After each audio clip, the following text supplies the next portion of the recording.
Assalamualaikum warahmatullahi wabarakatuh. Alhamdulillah, ahlan wa sahlan. Selamat datang. Silakan masuk insya-Allah. Okey, barakallahu fiik.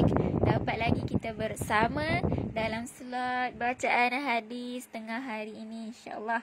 Okey, saya ucapkan selamat tengah hari dan salam hari Sabtu. Okey, salam hujung minggu insya-Allah. Okay, waalaikumsalam warahmatullahi wabarakatuh. Kak Sri, Kak Sri Saliza, Kak Ia, Kak Siti Rohaya, insyaAllah. Okay, waalaikumsalam warahmatullahi wabarakatuh kepada semua yang memberi salam, insyaAllah. Okay, yang dah hadir, saya ucapkan selamat datang. Ahlan wa sahlan. Silakan masuk, jemput masuk insyaAllah dalam slot bacaan hadis kita tengah hari ini insyaAllah. Okey, sihat ke? Sihat ke semua tuan-tuan dan puan-puan insyaAllah yang dikasihi Allah Subhanahu Wa Taala insyaAllah. Okey, moga-moga semua berada dalam keadaan sihat walafiat. Okey, mudah-mudahan kita terus sihat. Allah beri kesihatan kepada kita supaya kita boleh terus melakukan ibadat, beribadat kepada Allah insya-Allah. Okey. Baik. Cuba komen di bawah suara saya jelas insya-Allah. Jelas tak suara saya setakat ni? Gambaran jelas? Okey. Waalaikumsalam warahmatullahi wabarakatuh.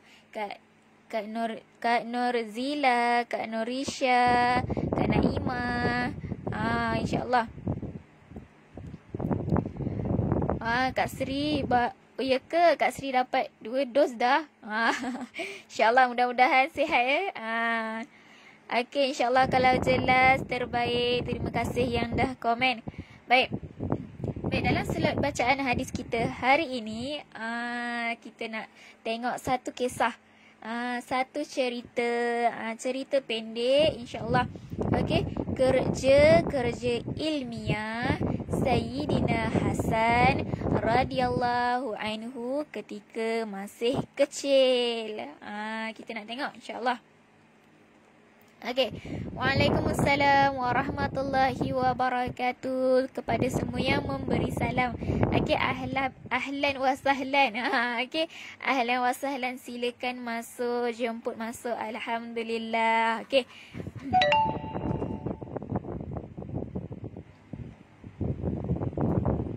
Okey, baik, dalam slot bacaan hadis kita hari ini, kita tak ada hadis tetapi kita nak tengok satu kisah. Okey, satu cerita yang mana kerja ilmiah Sayyidina Hasan ketika masih kecil. InsyaAllah kita nak tengok. Siapakah Sayyidina Hasan? Siapa Sayyidina Hasan?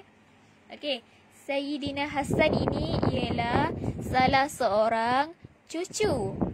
Cucu kepada Nabi Muhammad sallallahu alaihi wasallam. Okey, Sayyidina Hasan ni salah seorang cucu Nabi Muhammad.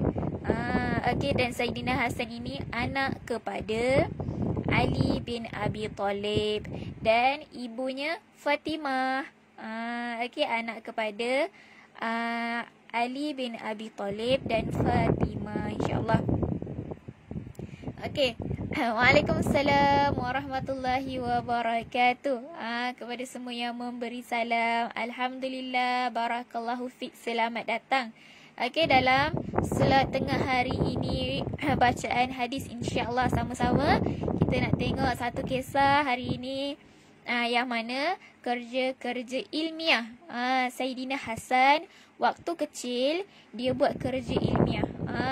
Okey, kecil macam mana kan? Berapa tahun kecil tu? Apa kerja ilmiah yang Sayyidina Hasan ini buat? Okey. Baik, Sayyidina Hasan salah seorang cucu Nabi Muhammad sallallahu alaihi wasallam, anak kepada Ali bin Abi Talib dan Fatimah. Okey, waktu kecil Sayyidina Hasan ini di bawah jagaan Nabi Muhammad. Okey, jadi Sayyidina Hasan ini sangat rapat dengan Nabi Muhammad, sangat rapat dengan datuk dia insya-Allah. Okey, jom. Kita tengok kisah. Itu serba sedikit biodata. Okey, biodata Saidina Hasan. Baik. Silakan masuk. Ahlan wa sahlan yang dah hadir insya-Allah. Jangan lupa tekan button share, boleh? Boleh tolong saya kita pakat-pakat share live ini insya-Allah. Moga-moga dengan lebih ramai orang lagi meriah insya-Allah. Jom kita tengok. Saidina Hasan waktu kecil apa kerja ilmiah yang dia lakukan insya-Allah. Okey, berdasarkan pendapat jumhur ulama. Okey, pendapat kebanyakan ulama, okey, Saidina Hasan radhiyallahu anhu, saya zoom sikit, telah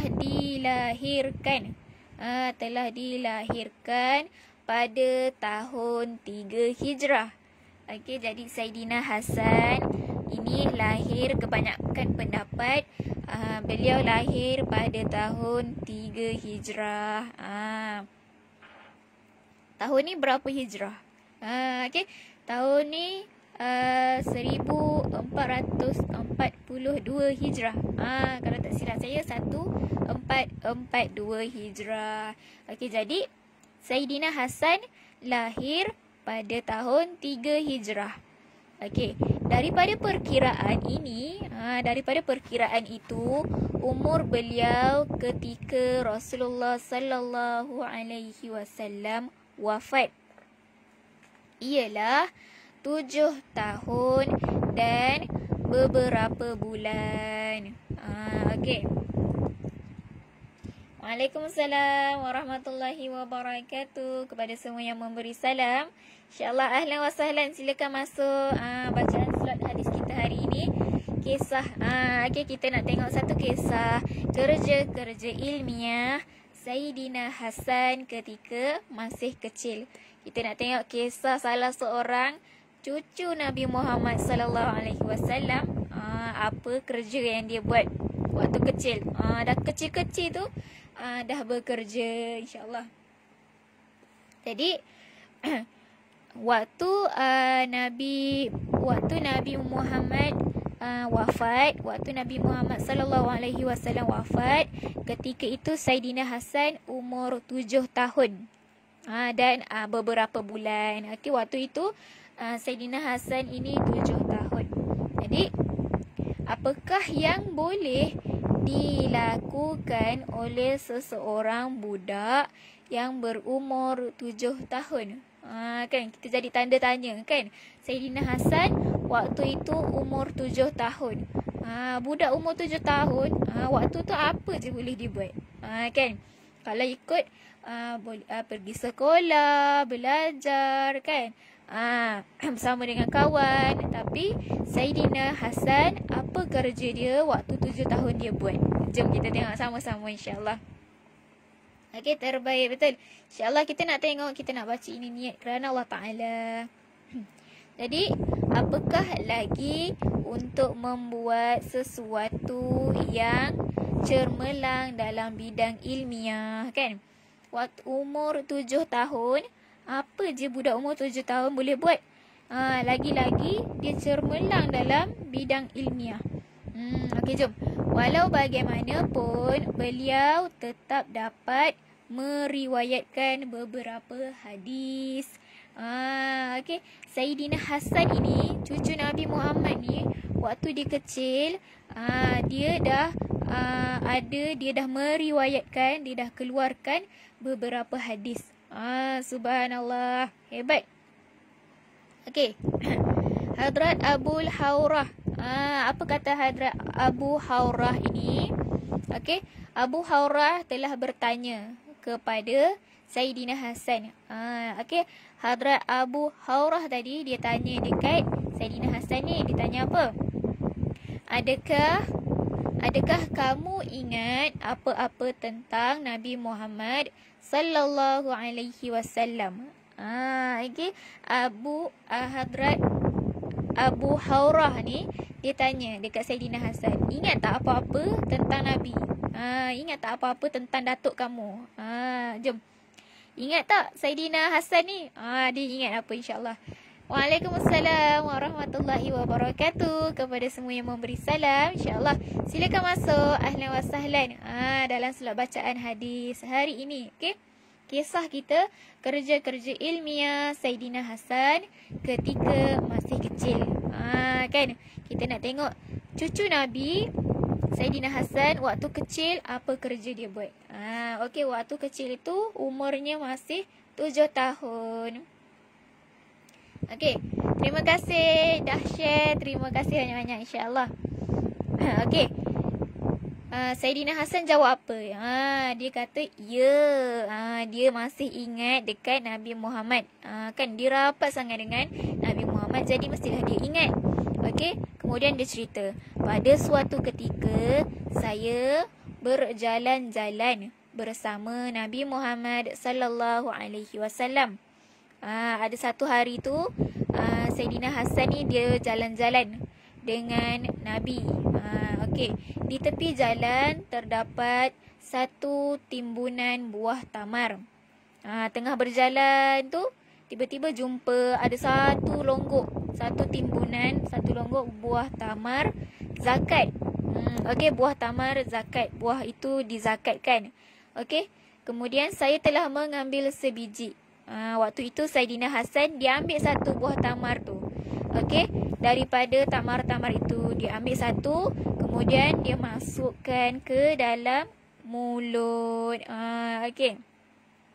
Jadi waktu Saidina Hasan dengan Nabi sedang berjalan, tiba-tiba jumpa satu timbunan buah, satu longgokan buah tamar. Tapi buah tamar itu buah yang dizakatkan. Okey. Jadi tak semena-mena Saidina Hasan dia ambil sebiji. Dia ambil buah tu sebiji, kemudian dia masuk ke dalam mulut dia. Maksudnya dia makanlah buah tu. Kemudian baginda sallallahu alaihi wasallam berkata, dia nampak Saidina Hasan buat macam tu, dia kata apa? Kah. Okey. Apakah kah ini? Ini bukan ketawa. Okey. Kah ini Nabi bukan ketawa. Dalam bahasa Arab tu macam jangan. Macam tu. Okey. Dia macam Nabi kata jangan. Macam tu. Okey.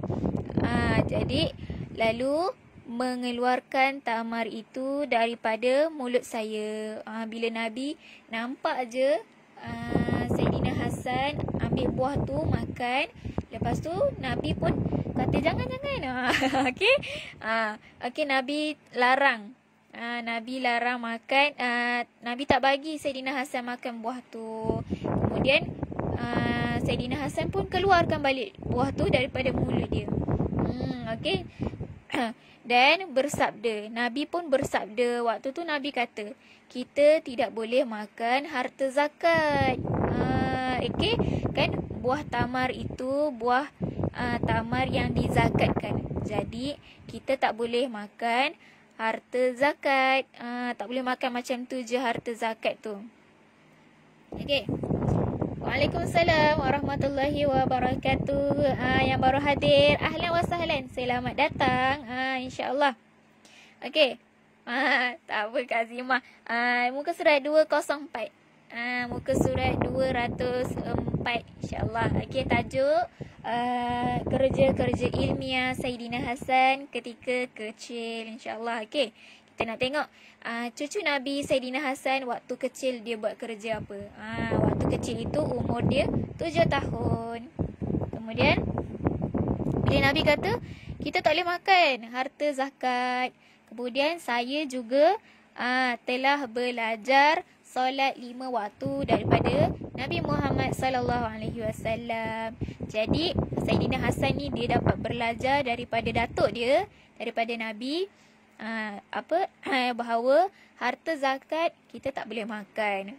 Lepas tu dia dapat belajar solat 5 waktu daripada Nabi. Okey.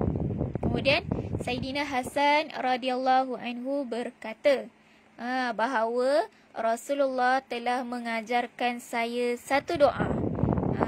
Okey. Nabi ajar kepada cucu dia Saidina Hasan satu doa. Doa ini dibacakan dalam solat witir. Okey. doa ni dibacakan dalam solat witir. Apakah doa itu? InsyaAllah doa ini kita boleh amalkan. Dan saya rasa tuan-tuan dan puan-puan semua pun dah selalu baca doa ni. Doa ni Nabi ajar dekat cucu dia. Okay, jom. Kita tengok doa apa. Ya ke Kak Azimah? Tengah vacuum. InsyaAllah. Okay, jom. Doa itu apa?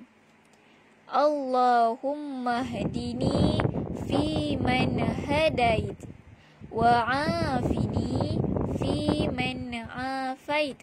Watawallani fi man tawallait. Wabarik li fi ma a'tait. Waqini syarra ma qadait. Fa innaka taqdi wa la yuqda alaik. Innahu la yadhillu man walait. Tabarakta wa ta'alait. Familiar tak? Selalu tak kita baca doa ni? Ni doa apa? Doa kunut. Betul. Okay? Terbaik, insyaAllah. Jadi ini adalah doa kunut. Kita hari-hari kita baca kan. Jadi Nabi SAW dia ajar kepada cucu dia Saidina Hasan satu doa, iaitu doa inilah, doa kunut. Okay. Maksudnya doa ni kita boleh baca dalam solat witir. Maksudnya bukan waktu solat subuh, waktu kita nak baca doa kunut tu saja. Sebenarnya doa ini pada bila-bila masa pun kita boleh baca. Kan? Kenapa kita tengok maksud doa ni? Okey, dia bukan hanya sekadar doa kunut waktu subuh sahaja. Kita tengok maksud dia. Okey, ya Allah, berikanlah hidayah kepadaku antara mereka yang telah Engkau berikan hidayat. Okey. Afiatkanlah aku antara mereka yang telah Engkau berikan afiat. Okey, iaitu kesihatan. Peliharalah aku dalam kalangan orang yang Engkau telah pelihara, dan berkatkanlah untukku pada apa-apa yang telah Engkau kurniakan kepadaku, dan peliharakanlah aku daripada apa-apa keburukan yang telah Engkau tetapkan. Kerana sesungguhnya Engkau memutuskan apa-apa yang Engkau suka. Okey, dan tidak dapat diputuskan oleh sesiapa pun. Apa-apa sahaja bertentangan dengan kehendakmu. Kan? Okey, dan sesungguhnya tidak ada hina sesiapa yang Engkau telah peliharanya. Maha berkat Engkau dan maha tinggi. Jadi itulah doa yang kita selalu baca setiap hari. Doa kunut. Maksudnya dalam doa kunut ni kita minta kepada Allah supaya Allah berikan hidayah kepada kita. Kita minta kepada Allah supaya Allah berikan kesihatan, afiat kepada kita. Kita minta kepada Allah supaya Allah pelihara kita dalam kalangan orang-orang yang Allah telah pelihara. Kan? Kita minta supaya Allah kurniakan kita, pelihara kita daripada segala keburukan. Kan? Jadi itulah maksud doa kunut. Macam-macam kita minta dalam doa kunut tu kan. Jadi doa ni kita boleh baca bila-bila. Tak semestinya hanya doa waktu subuh saja, insya-Allah. Amin. Amin ya rabbal alamin, insya-Allah. Kemudian Saidina Hasan berkata, bila Nabi dah ajar bila Nabi ajar doa itu kepada cucu dia, kepada Saidina Hasan, kemudian Saidina Hasan berkata, saya telah mendengar daripada Nabi Muhammad sallallahu alaihi wasallam. Okey, Nabi ada ajar lagi. Nabi ada ajar dekat Saidina Hasan, sesiapa yang duduk selepas solat subuh di tempat yang sama sehingga naik matahari, maka akan terlepas daripada azab api neraka. Subhanallah. Okey. Jadi Saidina Hasan pun ada kata, okey, Nabi pun ada ajar dekat Saidina Hasan, kalau kita duduk, lepas kita solat, kita duduk tempat yang sama sehingga terbit matahari, maka akan terlepas daripada azab api neraka, insya-Allah, kan? Okey. Maksudnya duduk gitu je ke? Okey, lepas kita solat subuh, kita duduk dekat tempat yang sama, kita baca Al-Quran, kan? Pagi-pagi kita ikut solat rawah, kan, dengan Ustazah Dini. Itu dah dikira kita duduk dekat tempat yang sama. Kan, sehingga terbit matahari. InsyaAllah amalan yang kita lakukan itu akan terlepas daripada azab api neraka. InsyaAllah. Amin. Mudah-mudahan. Okey, kemudian Saidina Hasan radhiyallahu anhu telah beberapa kali melakukan haji dengan berjalan kaki. Okey. Jadi Saidina Hasan ni waktu kecil, dia masih lagi kecil, tetapi dia dah melakukan beberapa haji. Dia dah melakukan beberapa kali haji, dan waktu dia buat haji tu dia berjalan kaki. Kemudian beliau berkata, saya malu untuk berjumpa dengan Allah Subhanahu Wa Taala selepas mati. Saidina Hasan ni dia malu untuk berjumpa dengan Allah nanti. Okey, selepas mati nanti. Sebab apa? Dalam keadaan yang tidak pernah berjalan kaki untuk pergi ke rumahnya. Maksudnya dekat Mekah. Okey. Jadi Saidina Hasan ni dia malu. Okey, sebab dia tak berjalan kaki. Okey. Jadi kemudian beliau ialah seorang yang sangat berlemah lembut dan juga sangat bertakwa. Saidina Hasan ni dia seorang yang lemah lembut. Lemah lembut je orangnya. Dan juga dia seorang yang sangat bertakwa. Okey.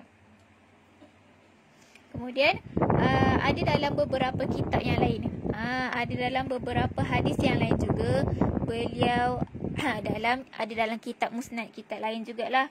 Okey, dan juga dia ada menyatakan bahawa beliau termasuk dalam kalangan sahabat-sahabat yang meriwayatkan 13 hadis. Okey.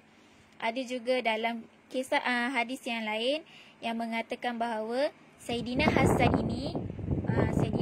ini cucu Nabi, dia ada juga meriwayatkan, dia termasuk dalam golongan orang yang meriwayatkan 13 hadis. Okey. Jadi alhamdulillah, itulah kisah okey, cucu Nabi Muhammad sallallahu alaihi wasallam, iaitu Saidina Hasan. Waktu kecil, waktu itu umur dia lebih kurang dalam 7 tahun. Okey, dia sangat rapat. Okey, Saidina Hasan ni rapat dengan datuk dia. Dapat rapat dengan Nabi Muhammad. Jadi Nabi Muhammad macam-macam ajar dekat dia. Jadi apa kerja ilmiah dia? Yang pertama, dia dah pergi haji beberapa kali. Kemudian dia dah pergi haji beberapa kali. Kemudian dia ada meriwayatkan juga hadis. Kan?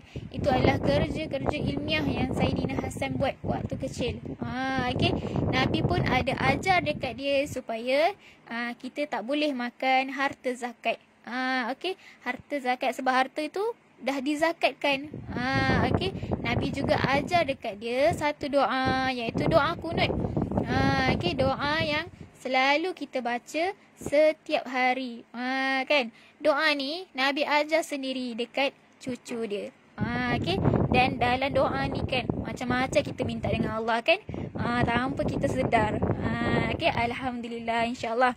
Lagi Nabi ajar apa dekat Saidina Hasan? Dia kata, siapa yang duduk selepas solat subuh kan? Betul. Okey, berzikir macam-macam tadi saya nampak. Betul, semua betul. Kan, berzikir sampai terbit naik matahari insya-Allah. Okey, mudah-mudahan terlepas daripada azab api neraka. Okey. Gitu Kak Azimah. Okey, alhamdulillah, terbaik. Mudah-mudahan kita boleh beramal daripada kisah Saidina Hasan ni kan. Okey, mudah-mudahan kita boleh beramal setiap hari, kita upgrade diri. Okey, insya-Allah. Okey, doa kunut ni bukan sahaja baca waktu subuh. Kan, kalau kita tengok makna dia, bukan hanya untuk waktu subuh, tetapi kita boleh baca waktu bila-bila pun kita boleh baca doa kunut ni. Okey, insya-Allah. Okey, alhamdulillah. Syabas. Tahniah diriku dan sahabat-sahabat. Okey, tahniah kepada semua yang dah bersama-sama dengan saya. Yang dah bersama-sama dengan saya hari Sabtu. Okey, waktu tengah hari ni insya-Allah. Alhamdulillah. Dan saya ucapkan terima kasih juga kepada yang dah share. Okey, saya ucapkan terima kasih yang dah share. Mudah-mudahan Allah pelihara kita semua. InsyaAllah daripada segala keburukan. Amin ya rabbal alamin. Baik. Jadi itu saja untuk dalam slot bacaan hadis kita hari ini. Okey, mudah-mudahan kita jumpa lagi dalam slot bacaan hadis yang lain. Dan kita tengok lagi ada tak kisah-kisah sahabat ke, kisah-kisah keluarga Nabi. Okey, yang boleh kita ambil teladan insya-Allah. Okey, baik. Terima kasih lagi sekali saya ucapkan. Jaga diri, jaga kesihatan. Okey, insya-Allah. Baik, saya undur diri dahulu. Assalamualaikum warahmatullahi wabarakatuh.